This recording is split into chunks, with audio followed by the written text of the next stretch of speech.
A missa de defuntos não é nada alegre, disse Eric, ao passo que a missa de núpcias é magnífica. É preciso tomar uma decisão e saber o que se quer. Para mim, é impossível continuar a viver assim, no fundo da terra, num buraco, como uma toupeira. O Dom Juan triunfante está terminado. Agora eu quero viver como toda a gente. Quero ter uma mulher como toda a gente. E passear aos domingos. Inventei uma máscara que me faz ficar com o rosto de qualquer um. Não vão nem virar para trás. Você será a mais feliz das mulheres. E cantaremos só para nós, até morrer. Você está chorando? Tem medo de mim? No fundo, entretanto, eu não sou mau. Ame-me e verá. Só me faltou ser amado para ser bom. Se você me amasse, eu seria doce como um cordeiro e você faria de mim o que quisesse. Logo o gemido que acompanhava essa espécie de ladainha de amor aumentou.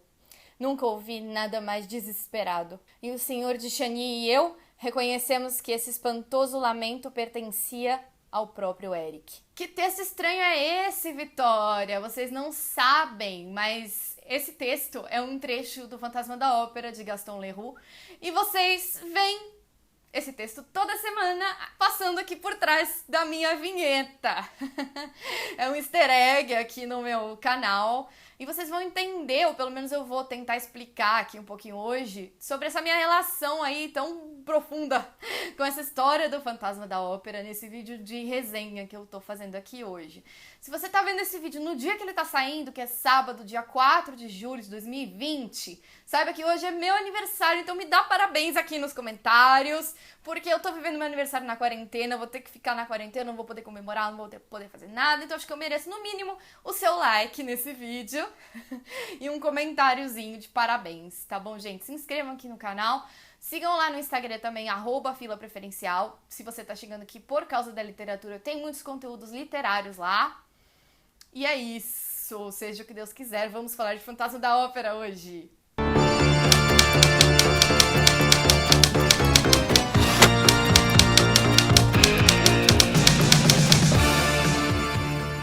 É engraçado que muita gente conhece as adaptações do Fantasma da Ópera, né? O musical, os muitos filmes que teve e tal, mas pouca gente lê, pouca gente debate o livro em si, né? O Fantasma da Ópera de Gaston Leroux, que é um romance que foi publicado entre 1909 e 1910 num folhetim, né? Como folhetim no jornal Le Gaulois, um jornal francês, e depois, em 1910, ele foi publicado como um volume só, como um romance, um livro mesmo.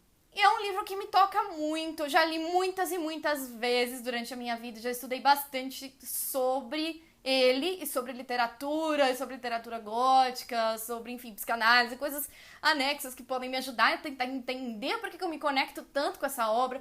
E eu vou tentar expor isso aqui de uma maneira mais ou menos clara pra vocês, vamos tentar. E eu vou falar mais pro final sobre o musical e sobre deficiência. O Gaston Leroux, ele bebia muito na fonte do romance policial e da literatura de terror e tudo mais. Ele gostava muito do Edgar Allan Poe e do Conan Doyle, né, que escreveu o Sherlock Holmes e tudo mais. E eu vejo que isso está muito presente no Fantasma da Ópera, obviamente, na história do elemento gótico ali, né, do assustador, do monstro, da história de terror, pseudo de terror, né.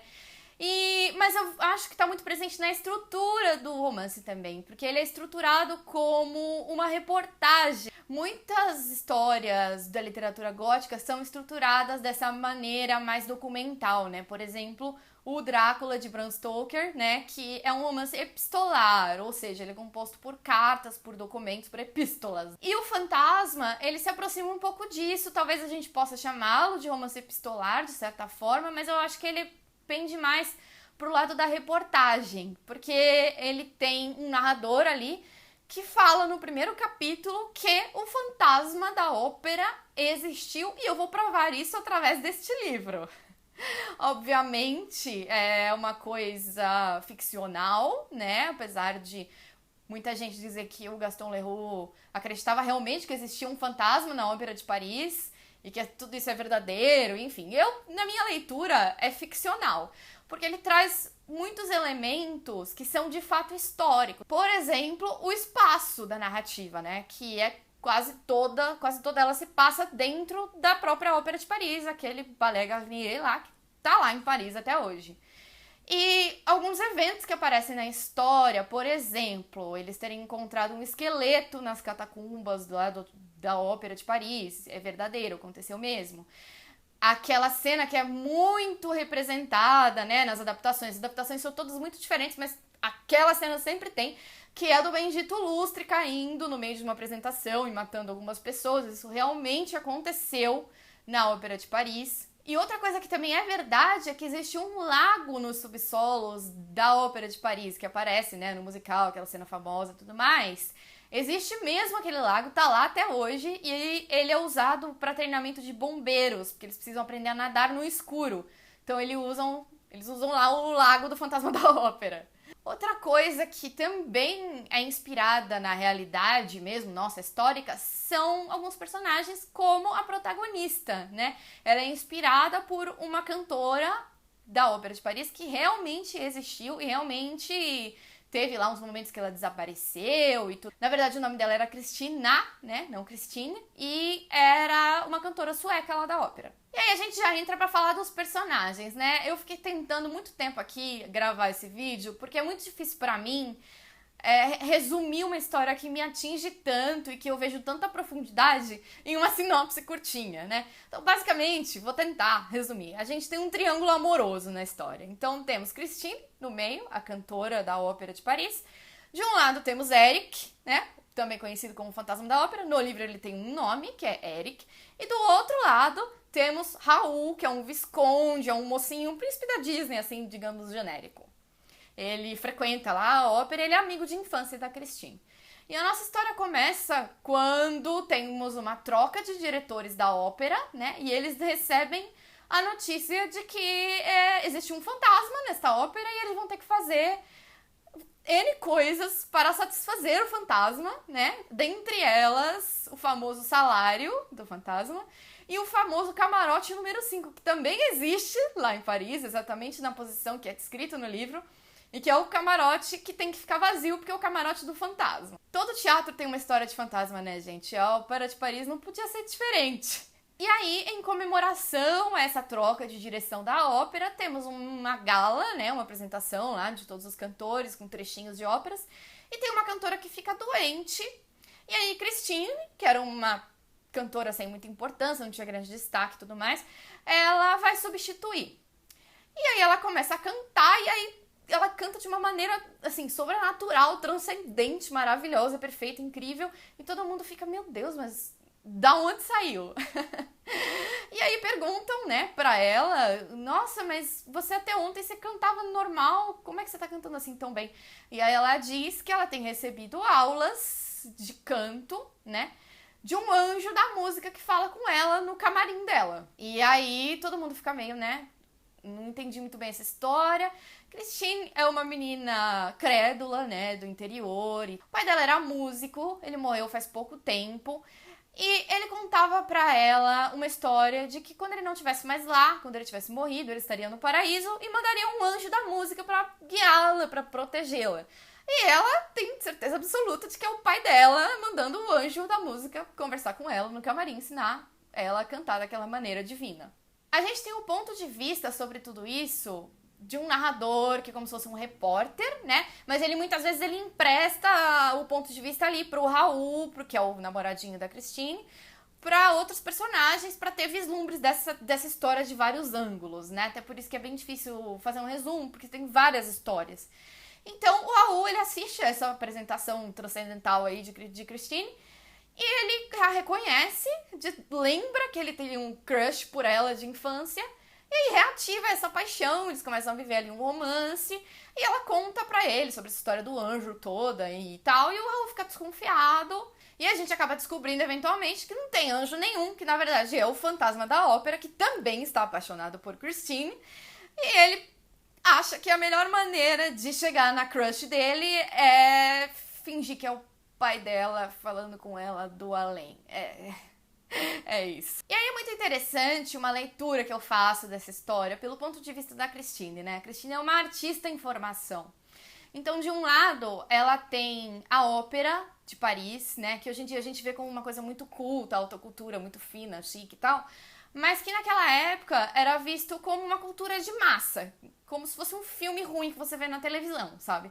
Então, as pessoas iam pra lá mais pra socializar do que pra ver a ópera ou pra simplesmente ficar ouvindo uma música bonita ali sem grandes aprofundamentos. E isso é mostrado, inclusive, muito bem no musical, né? Porque no musical do Andrew Lloyd Webber, aquele lá bonitão, as músicas que não são compostas pelo fantasma, que não são cenas, assim, que são as apresentações da ópera, geralmente são muito exageradas, caricatas, com os figurinos bizarros, os atores são o alívio cômico ali da história toda.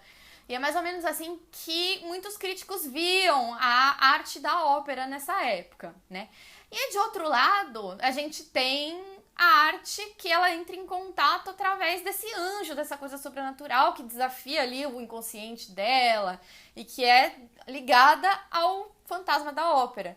E essa arte mais convencional, mais, assim, que proporciona uma evasão e senso comum e tudo mais, estaria relacionada mais ao Raul, né? Então essa personagem que fica entre essas duas coisas, ela não sabe se ela vai para uma arte profunda que a desafia ou para uma coisa que é uma zona de conforto, né? E isso pode ser aplicado para as relações amorosas ali com os dois também, porque Christine gosta sim dos dois, né?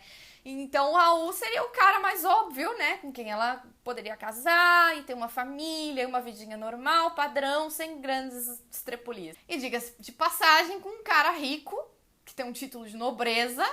Aí já começa o ranço por Christine, mas enfim, isso aí sou eu. E nessa época, era muito difícil que uma cantora conseguisse um casamento assim tão bom, né? Uma artista, porque eram vistas como mulheres, né? Meio rameira, assim, mas enfim, tinha isso. Era um casamento ótimo ali pra ela. E o fantasma, o Eric, né, que é a pessoa por quem ela tem aquela paixão visceral, aquela coisa que mexe com as coisas do nosso inconsciente, faz a gente questionar as nossas escolhas, a nossa vida, faz a gente enxergar tudo com um novo ponto de vista, quebrar os nossos preconceitos.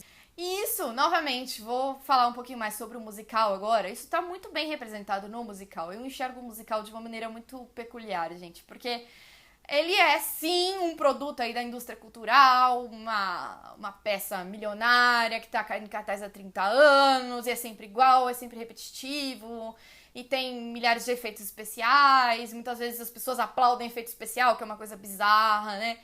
Mas, eu acho que se você olhar o musical como uma opereta, como uma obra musical barra narrativa, é esplêndido, assim, gente. Porque, por exemplo, muitos significados estão nas harmonias das músicas. Então, isso que eu falei, né, das músicas da ópera serem caricatas e óbvias e tudo mais. Mas, por exemplo, a música que o fantasma canta para ela, aquela Music of the Night lá, que é famosa, o finalzinho dela, os acordes que tem no finalzinho, são exatamente os mesmos acordes que tem na Ola Yaskov, que é a música que o Raul canta pra ela. As músicas estão no mesmo tom, gente. Se isso não corrobora pra isso que eu tô falando, que são dois lados de uma mesma moeda, são duas pontas, dois vértices ali de um triângulo, enfim, duas coisas que são como se fossem negativos uma da outra, né? E as músicas têm a mesma estrutura, estão no mesmo tom, é maravilhoso, sabe, gente? E tem aquela música famosa também, né, que é aquele rockzinho com órgão e tudo mais, pra contrastar com aquelas músicas melodiosas, bonitas, com violinos e tal, pra simbolizar que é uma coisa que tá desafiando, né, porque o rock tem muito essa tradição de desafiar, de quebrar o que já era pré-estabelecido e tudo mais nas concepções artísticas. Agora, voltando um pouco para o próprio livro, né? No livro tem muitas menções a Fausto, né? Aquela ópera Fausto, que, por sua vez, é um musical, né? do livro do Goethe, né? Fausto, que é a história de um homem que faz um pacto com o demônio, né? Com o Mefistófeles, para descobrir o segredo da vida. E eu acho que isso pode ser feita uma análise comparativa aí com o Fantasma da Ópera, né? No sentido de que a Christine tenta buscar o sentido da vida nessa relação com o Eric, né? Com o fantasma. E ela encontra, e ao mesmo tempo aquilo é assustador. Ela não consegue bancar essa profundidade na vida dela. exatamente como o Fausto, né? Que ele descobre lá o segredo da vida, mas a vida dele começa a vir abaixo, assim, porque a gente não consegue bancar tanta profundidade. E a Christine, por mais que ela fuja disso, ela sempre vai ter aquela vozinha do anjo da música na cabeça dela, né? Querendo ou não. E aí eu queria falar um pouquinho sobre o protagonista, que pra mim é o personagem título, né? O fantasma da ópera. E eu queria puxar um pouco a sardinha pro meu lado. Se você tá chegando aqui agora, eu sou deficiente visual, falo bastante sobre deficiência aqui no meu canal e sobre literatura também. Mas eu gosto muito de ver o Eric como uma pessoa com deficiência, né? Eu não falei sobre a figura dele. Ele é um homem com um rosto deformado. Nos filmes, nas adaptações, tem diversas histórias por trás disso. Mas a história real do livro é que ele nasceu dessa forma, não foi um acidente, não foi nada. E ele foi rejeitado pela mãe. E ele viveu a vida toda sendo rejeitado e marginalizado. Por isso, ele participou de feiras de freaks, de aberrações ali, né? Mas ao mesmo tempo, ele era muito inteligente, assim, um autodidata, que foi capaz de aprender um monte de coisas sobre música, principalmente, né, a arte ali favorita dele, mas sobre arquitetura, sobre ilusionismo, né, e aí ele se utiliza disso tudo para ser aceito naquela sociedade parisiense, falsa, cheia de gente de máscara, e a simbologia da máscara, que já é todo um assunto, enfim, que não vou conseguir aprofundar aqui. Mas essa personagem, na minha cabeça, é uma pessoa com deficiência tentando ser aceita, sabe? Eliminando, claro, o lado meio sociopata, psicopata, não sei, psicanalistas analisem aí. Mas o lado mais problemático dele, assim. E essa frase que eu li no início do vídeo, ele fala muito uma coisa que tenho certeza que muitas pessoas com deficiência vão se identificar, que é isso de eu não quero mais viver num buraco porque eu sou uma pessoa normal e eu quero ser uma pessoa normal, eu quero ser aceito, né? Eu quero ter uma mulher, eu quero passear os domingos, eu quero ser essa pessoa convencional que ninguém me deixa. Alguns dias atrás, o último vídeo que eu postei foi sobre capacitismo e eu falei justamente sobre isso, que a nossa sociedade basicamente tira a pessoa com deficiência do lugar do humano. Seja para o inferior, para essa pessoa incapaz, eu não vou olhar para essa pessoa, eu não vou conversar, não vou dirigir a palavra a essa pessoa não tem direito a tirar minha vaga de emprego, não tem direito a nada. Ou para o sobre-humano, que está acima do humano, mais que o humano, né? Do herói, do nossa, que milagre você ter uma vida independente e tudo mais. E eu acho que o Eric, ele sai desse lugar, olha só a comparação que eu tô fazendo. Ele sai do lugar do né?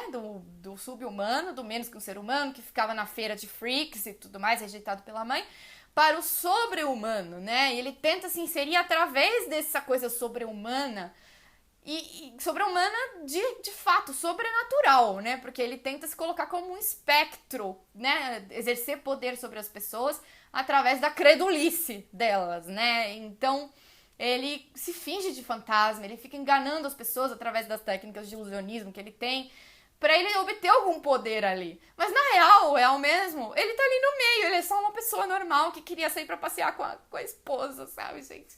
Eu acho que tá nesse nível, sabe, que eu me identifico demais com essa história. Muita gente, quando chega no final dessa história, não vou dizer aqui qual é o final, porque é pra você ler, vai ler o livro, ou, na pior das hipóteses, assistir os filmes, os musicais e tal, ou ler um livro ouvindo o musical, que é melhor ainda. Muita gente tem pena do Eric no final. Ai, meu Deus, coitadinho. Eu queria desafiar você a não sentir pena de Eric. Queria desafiar você a sentir raiva de Christine. De por que ela foi uma pessoa tão fraca, porque ela não conseguiu quebrar esses preconceitos dela mesma e ficar com uma pessoa que, apesar de tudo, é uma alma gêmea dela, sabe? Apesar, né? Claro que estou eliminando aqui, não me xinguem, por favor. As coisas de relacionamento abusivo, a coisa que ele usa, o relacionamento do pai dela e tudo mais. Mas eu tô falando dos retratos, assim, mesmo, de uma perspectiva mais distanciada. Se você não sentir pena do Eric, sentir sim frustração em relação àquela sociedade toda. todo aquele funcionamento, por que ela tem que gostar mais do cara bonito do que do cara feio, que canta super bem, que deixa ela louca? Enfim, aí eu já tô entrando pra parte mais emocional aqui da minha opinião sobre essa história toda, né? Que na real ela tinha que ter ficado com o Eric e é isso. Inclusive tem uma frase muito bonita no finalzinho desse livro, pouco depois desse trecho que eu coloco na vinheta aqui do meu canal, que é que o Leroux diz que a pena é o oposto do amor. Quando existe pena, acabou, não dá pra existir amor. E eu acho que é muito por isso que aconteceu o que aconteceu no final, né? Christine tinha pena de Eric, no fundo mesmo. Então é isso, gente. Eu amo demais esse assunto. Poderia ficar aqui falando milhões de anos sobre esse livro, sobre essa narrativa, sobre essa história, sobre os símbolos, sobre a análise da psicanálise, sobre a questão da máscara, milhares de coisas, enfim. E não vou ter tempo, claro, esse vídeo já deve estar ficando gigantesco. Mas eu queria super indicar pra vocês, leiam, tem bem fácil de encontrar por aí, O Fantasma da Ópera, de Gaston Leroux. Ok, gente, deixem parabéns aqui pra mim nos comentários, porque eu acho que eu mereço, sabe?